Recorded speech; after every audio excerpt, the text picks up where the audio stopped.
तर काही दिवसापूर्वी मी माझे एक नातेवाईक ॲडमिट होते ते हॉस्पिटलला. तेव्हा मी गेलेले होते, तेव्हा मी बघितलं महिला स्टाफ जो होता तर ते कुठेतरी आडोशाला चेंज करताना मला आढळले होते आणि त्या अनुषंगाने मी तिथे चौकशी देखील केली होती. तेव्हा मला कळलं की त्यांना तशी सोय नाही आहे चेंज करण्यासाठी वगैरे. तर मग मला ते खूप असं हे वाटलं की एक महिला कर्मचाऱ्यांना जर तिथे एवढं मोठं हॉस्पिटल, मुंबई महानगरपालिका, आज आपण म्हणतो श्रीमंत महानगरपालिका, आणि तिथे जर महिला स्टाफसाठी जर चेंजिंग रूम नसेल आणि त्यांना असं कुठेतरी आडोसा घेऊन चेंज करावं लागत असेल तर अतिशय ती खेदाची बाब आहे.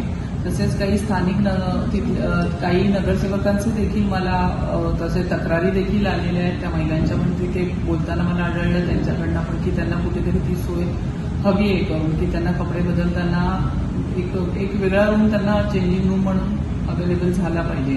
आणि ती गोष्ट मी आमचे गटनेते श्री अमेशजी घोले यांच्याकडे बोलूनही दाखवली की हा विषय असा असा महिलांचा आहे आणि मला असं वाटतं काल स्थायी समितीमध्ये त्यांनी तो विषय घेतलेला आहे.